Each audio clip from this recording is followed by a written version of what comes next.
Assalamualaikum warahmatullahi wabarakatuh. Bertemu lagi dengan saya yang menyampaikan penyajian mengenai tabel pendapatan pemerintah. Dalam hal ini yang saya maksud itu adalah tabel dari APBN atau Anggaran Penerimaan Belanja Negara. Ya, kalau APBD itu anggaran penerimaan dan belanja daerah. Artinya punya daerah ya. Apakah daerah tingkat 1 provinsi, daerah tingkat 2 kabupaten dan kota. Ya. Yang saya tampilkan hari ini saat ini adalah APBN yang meliputi sumber penerimaan dan sumber pengeluaran dari negara. Nah, tabel APBN atau APBN itu seperti yang saya sampaikan itu adalah anggaran penerimaan dan belanja negara. Penerimaan negara ya, itu berbeda dengan penerimaan wilayah ya. Jadi ada penerimaan wilayah, ada penerimaan masyarakat, ada penerimaan negara. Ya. Penerimaan negara itu dikelola oleh negara, dalam hal ini melalui otoritasnya itu Departemen Keuangan. Ya. Kalau penerimaan daerah itu dikelola oleh kepala daerah, yaitu gubernur, wali kota maupun bupati. Ya. Dan APBN ini menampilkan sumber-sumber yang menjadi sumber penghasilan bagi negara. Di kolom penerimaan itu menjelaskan tentang sumber penerimaan yang didapatkan oleh negara.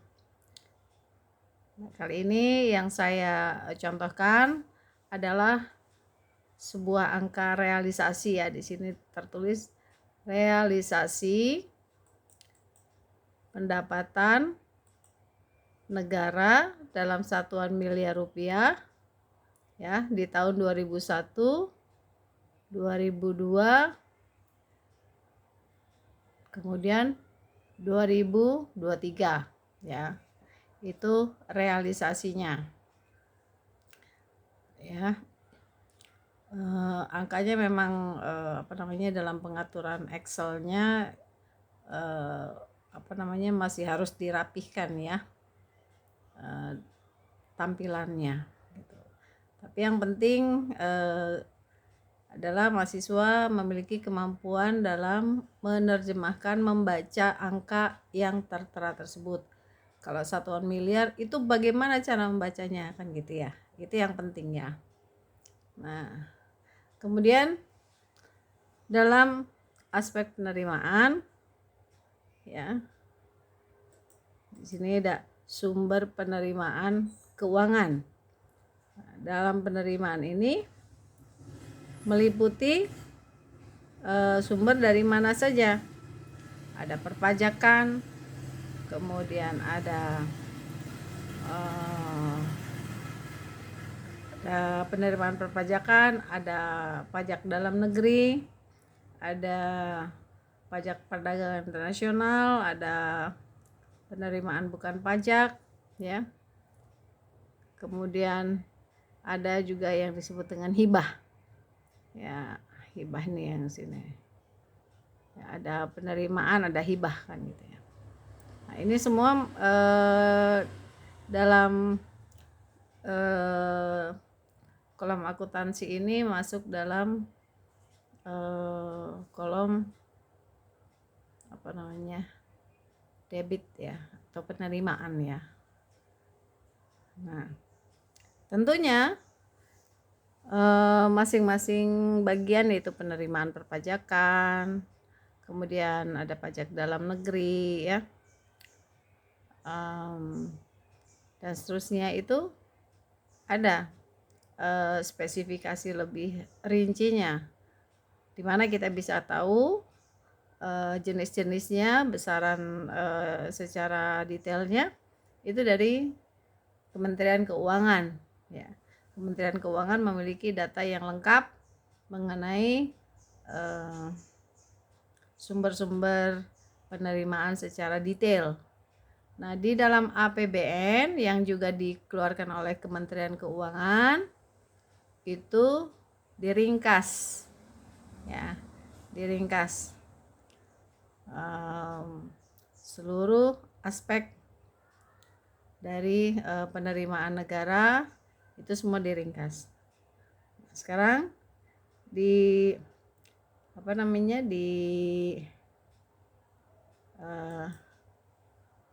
kolom akhirnya ini ada yang disebut dengan jumlah ya. Jumlah ini nantinya akan menjadi kekuatan bagi suatu wilayah ya, atau kemampuan suatu negara ya untuk melakukan belanja, terutama pemerintahnya, kekuatan pemerintah suatu negara untuk melakukan belanja atau pengeluaran dalam setiap kegiatan operasional yang dilakukan oleh negara tersebut ya. Di dalamnya menggaji dari mulai presiden sampai yang paling bawah ya, termasuk anggota DPR ya, kemudian bikin segala macam ada infrastruktur, dan termasuk diantaranya adalah membayar hutang luar negeri. Nah, kita bicara tentang aspek penerimaan dulu. Ini kita mengidentifikasi apa saja sih yang menjadi sumber penerimaan ya. Nah, kalau kita bicara tentang APBD ya, maka apa saja sih sumber keuangan suatu daerah yang dapat dimanfaatkan oleh atau dapat diterima oleh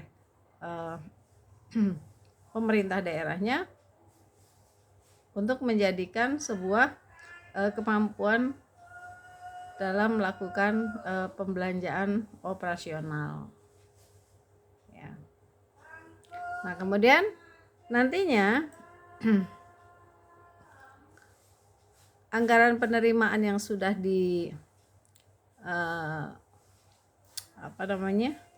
sudah dihimpun ya, dari perpajakan berapa kita akan bisa menghasilkan dana dan seterusnya. Ini kemudian akan digunakan untuk apa? Untuk kegiatan pengeluaran ya, untuk kegiatan pengeluaran.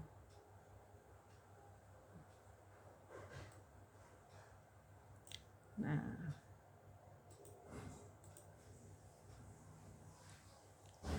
kegiatan pengeluarannya ini kita lihat meliputi apa saja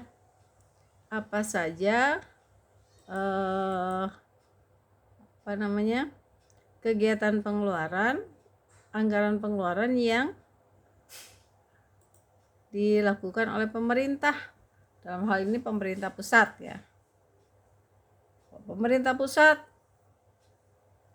ya, membedakannya menjadi pengeluaran pemerintah pusat, pengeluaran untuk daerah, dan suspend.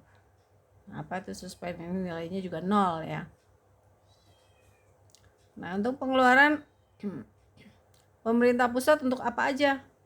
Belanja kementerian. Nah, setiap kementerian itu kan perlu dana untuk kegiatan yang mereka lakukan ya. Kemudian dana non kementerian, kemudian untuk pengeluaran untuk daerah ya. Pemerintah pusat juga memberikan pengeluaran untuk daerah, transfer ke daerah, dana perimbangan, dana insentif, dana otonomi, dana desa ya. Ini adalah bentuk pengeluarannya.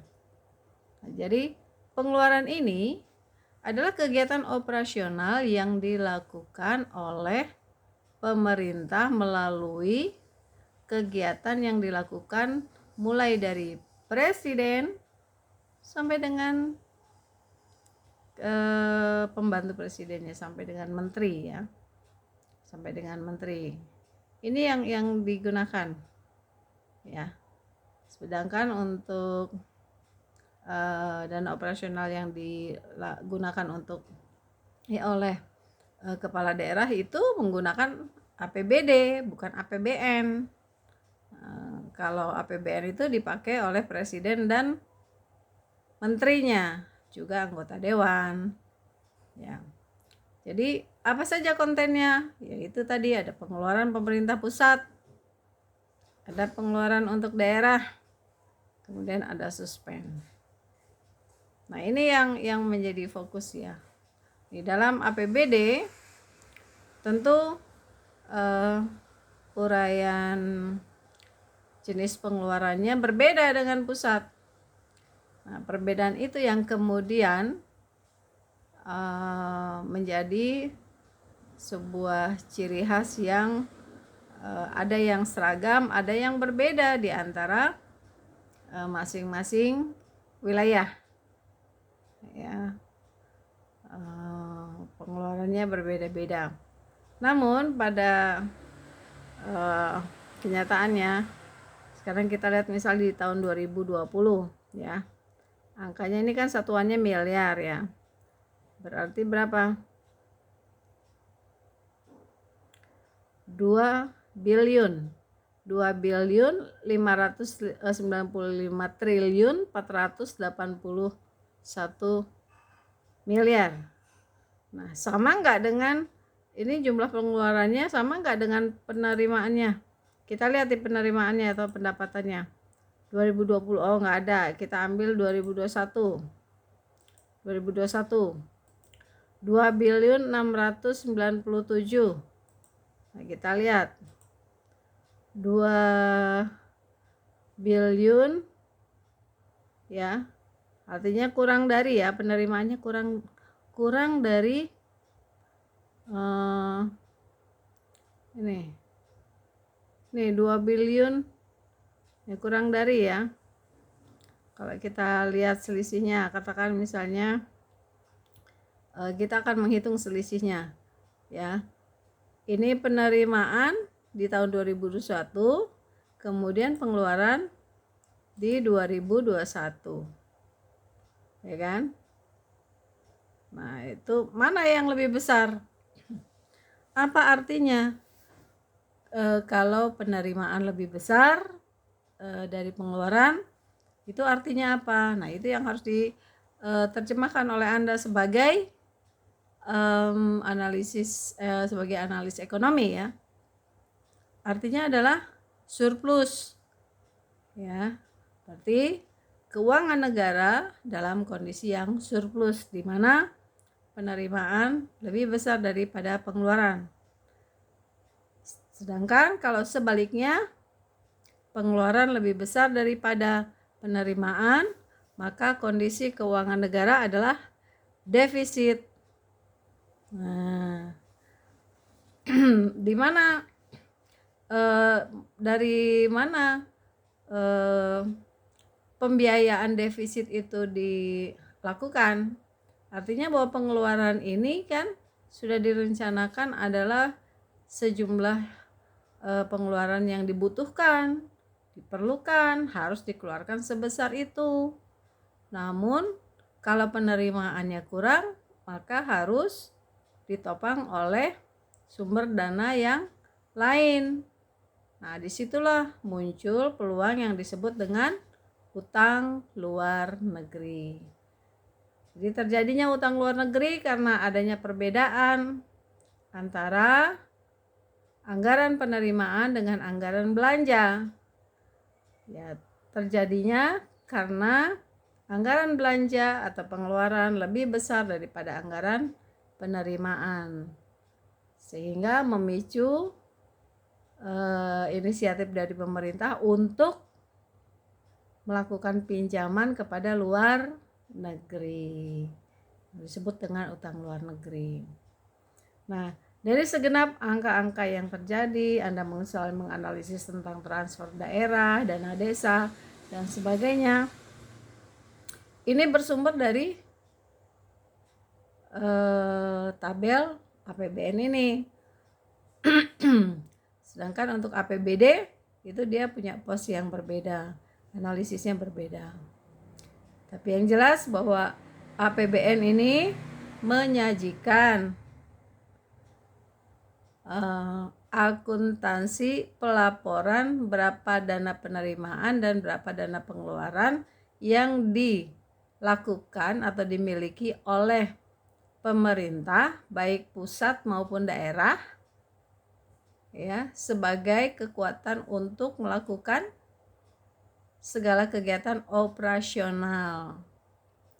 Ada indikasi yang dapat terjadi apabila penerimaan lebih besar daripada pengeluaran, maka kondisi keuangan disebut surplus. Sedangkan kalau penerimaannya lebih kecil daripada pengeluarannya, maka kondisi keuangannya disebut defisit. Nah, kondisi defisit bisa menjadi sumber analisis. Misalnya Anda menganalisis faktor-faktor yang menyebabkan terjadinya defisit dan sebagainya dan seterusnya. Jadi konsep analisisnya bisa berkembang dan sesuai dengan daya kritis yang Anda miliki. Anda mau analisis yang bagaimana. Demikian yang saya tampilkan, yaitu adalah tabel dari penerimaan negara dan pengeluaran negara yang filenya saya share. Silahkan Anda pelajari dan Anda bisa melihat contoh untuk APBD ya, tentu isinya berbeda, isi dari penerimaannya, isi dari pengeluarannya dengan angka-angkanya, dan itu yang menjadi sumber data untuk kegiatan Anda analisis dengan menggunakan pendekatan data sekunder. Demikian yang saya sampaikan. Billahi taufiq wal hidayah. Assalamualaikum warahmatullahi wabarakatuh.